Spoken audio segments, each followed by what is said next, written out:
back up at the shelter, as you can see. It's been a while and it looked all grey and miserable and very wintry the last few times I've been here. And I want to make a bushcraft chair. I've done one before in one of my very early videos, but I thought it might be a nice little addition to the camp. Also, this video has been kindly sponsored by HelloFresh. I've worked with them a few times before, and the reason they've sponsored this video, well, the reason I've took on this sponsorship is because I broke a very expensive camera lens when I was out camping in the Peak District, and I don't have the money to replace it.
Once you put a 45° on each piece, they should marry up close or close enough.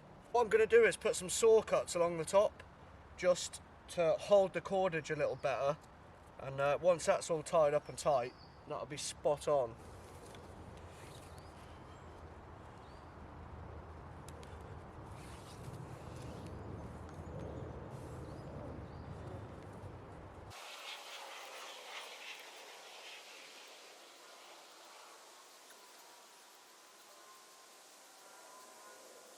Braces are now tied on.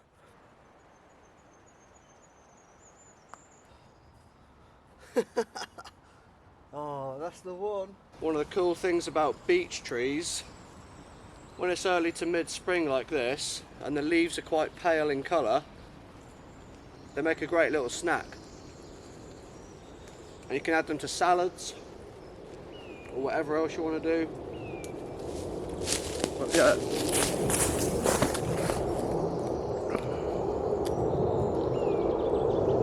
And if you're not familiar with what beech looks like, it's got a smooth grey bark like this. It's that classic tree that people like to penknife their initials into. And then these are the leaves, oval in shape. Often referred to as the queen of the woods. Can live 400 plus years if it's coppiced. And it's a nice hardwood, great for burning as well.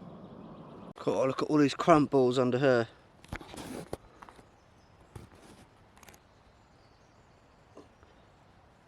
There's loads of them. I've got a little base there, and then this is a tiny little piece of waxed rope that I had in my firelighting kit. So I'm just going to use that. And then I've got 2 bundles which I'll cross over, Ray Mears style. And then a couple of trees. And I'm starting to get peckish, so I'll be getting tea on.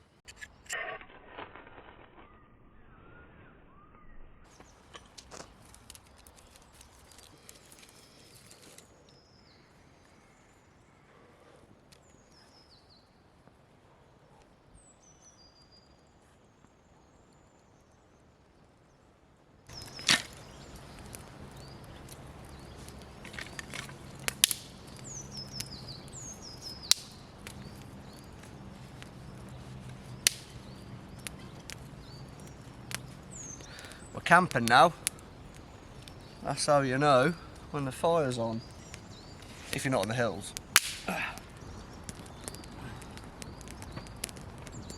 So as I wait for the fire to settle down into a reasonable cooking size, I'm going to talk to you a little bit about today's sponsor. HelloFresh is essentially a food or meal delivery service which gets delivered to your door after you've placed an order online.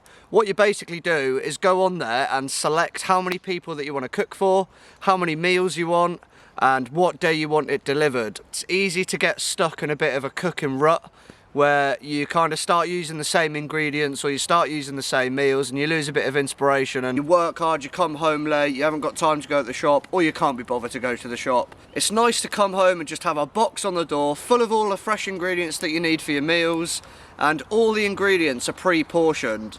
They also come with a meal card and a step-by-step instruction of how to make that meal with a picture on the front of how it should look.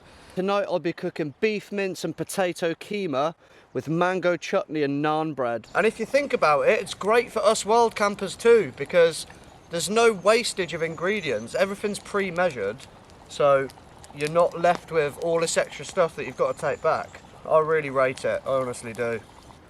Yeah, that is good. That is good.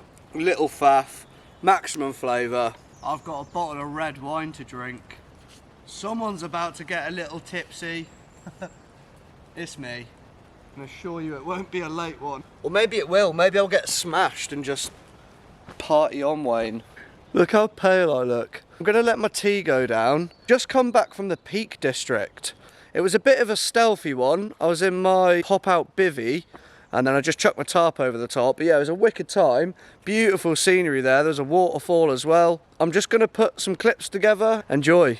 This viaduct was built in 1863 on the Derby to Manchester section of the Midland Railway. The viaduct is 300 feet long and has 50-foot span arches, making it one of the most impressive viaducts in Britain. At the time it was built, John Ruskin, a leading English art critic and poet, criticised the construction as destroying the stunning landscape.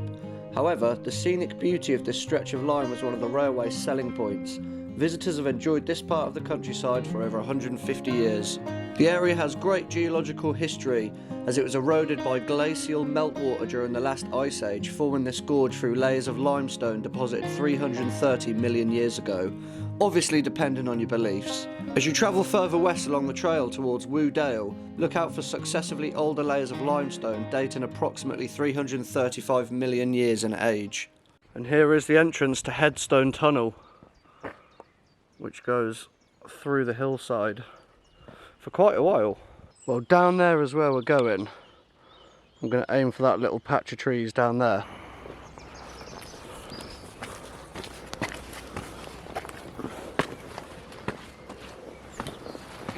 When the river comes around this bend, the water picks up a bit of pace because it gets a bit narrower as well. You can see the bottom looks about 5-6 foot deep.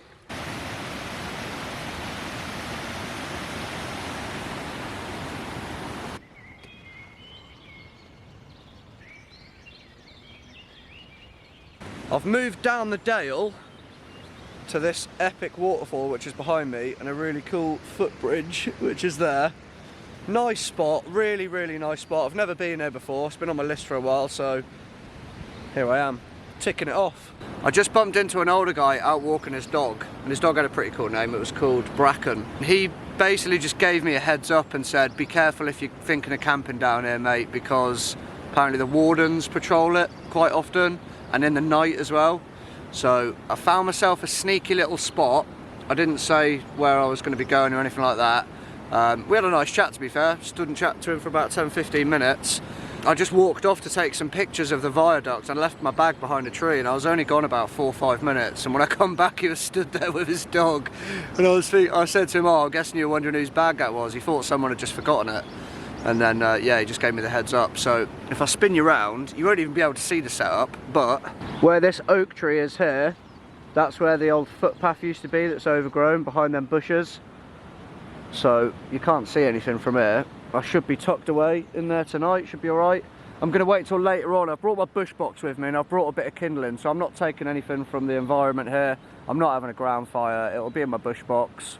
If I brought my gas, I'd have just used the gas, but a quick fire to make a curry and we'll be sound. So this is the setup. Not one of the most glamorous spots I've ever been in. The water is just down there, about 20 metres.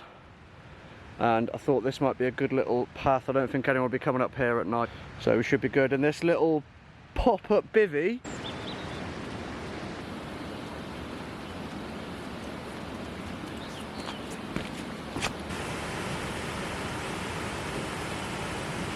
And I must admit, I am a little bit nervous now about lighting the bush box. I almost feel bad for having it and not my gas stove. But hey, that's what I've got. So I'm gonna have to use it. I'm just gonna wait until a lot later. I'll wait till it gets dark and just hope that a warden doesn't come down, because obviously you'll either see the smoke. The flames, I'm not too sure. I think we might be well hidden enough, but when it's on, I'm going to have a walk around the front and see what it's saying. I mean, either way, it's going to be on, so... oh well. Okay, I'll give you a little tour of the spot. Down there's where I was sitting, and we're down this track through the trees. So let's go and have a look. Already, you can see, fairly worn track when it was used, and then you'd get met straight away with overgrown hawthorn. So that's instantly a bit of a deterrent, you know. People don't like walking down tracks that are overgrown. But it's only a few meters, you can push through. And then you can just about see the bivvy coming up now. Down the track. Bosh, and into the spot. Just sitting on my one tiggy mat. It's a little bit damp. Well, it's a bit more than damp. Bergen there, and yeah, I'm going to chuck my small DD poncho tarp over the top of this and peg it down. It won't be taut or anything, and I won't be putting up a ridge line. It's just to kind of blend it in a little bit more. Plus, if it does rain, which we're in the Peak District, so that's a high chance. Stay away from the potential wardens. They're probably not even going to come down, but you never know. I don't really fancy being woken up in the middle of the night to get moved on. And I think we should be sound behind this oak tree here. I could probably put the bush box here, and that should take away a lot of the shine, at least from down there. Plus, this will be screening us from that footbridge that I walked across. So it's all little things like this that you can help yourself.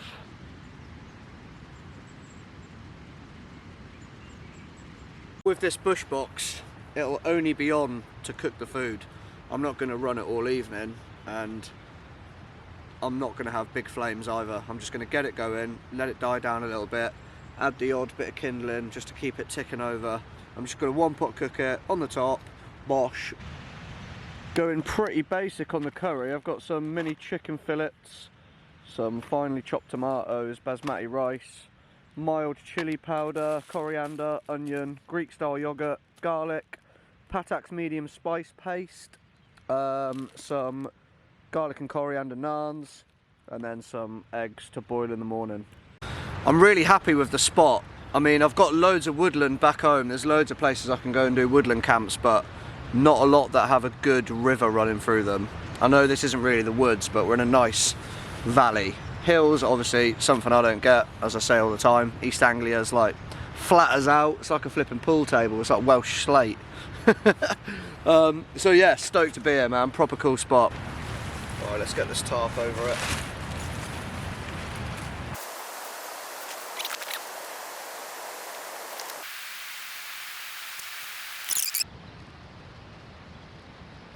So I've just been out and collected all my firewood for the evening. Oh, leave no trees. It's very tight in here, as you would expect, but it is just a bivvy, nice and snug in here. I've just got my camera bag in here. I've got my blanket to go on. I'm just chilling while the rain's coming down. Currently I can't cook yet, or I don't want to sit out in the rain and cook anyway. That's the garlic and the onion, sliced up, ready to go in. I'll start with the onions, brown them off, add the garlic, add the chicken, and then slap everything else in there, season it and let it flippin' simmer away. And when the curry's reduced down a bit, I've got some parsley and some Greek yogurt to stir in as well, with a couple of naans to toast on the top. One times chicken curry, done and dusted, let's go.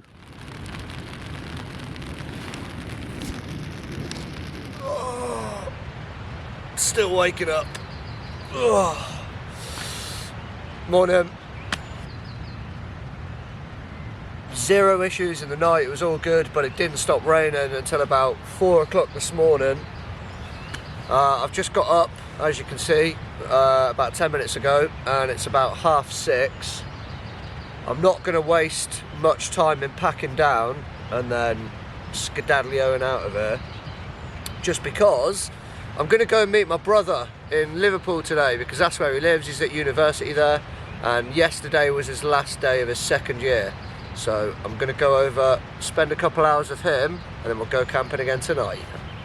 You see the bridge? If you go 12 o'clock from that, you can see some rocks on the hillside, and it looks like some sort of cave entrance or a dark hole.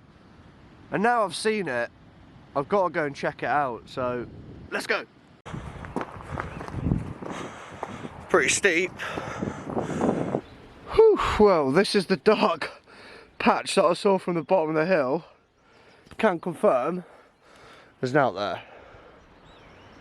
Can't come behind it. I found my own little cheddar gorge, look. On my own Winnett's Pass. Hiker's edition through the hills. Yeah, pretty cool. You can just about see the viaduct at the back of the shot there. And then the hill behind that is where I'm parked.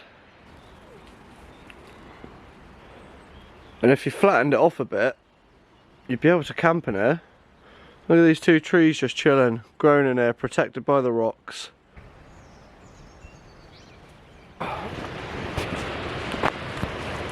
It is pretty steep, so I've got to be careful.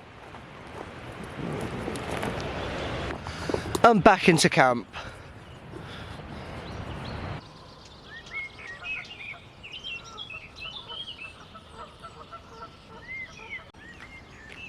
Tell you what, you wouldn't want to fall off there.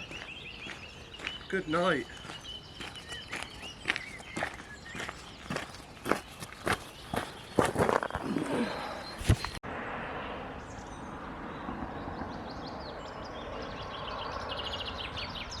Morning and welcome back. I'm actually going paddleboarding with my friend Jordan today, so I'm going to leave this video here. It's a really cool spot that. I'm just going to pack all my kit up, head back to the car and get paddleboarding. Thank you for watching. As always, love you all. Have a great week. See you later.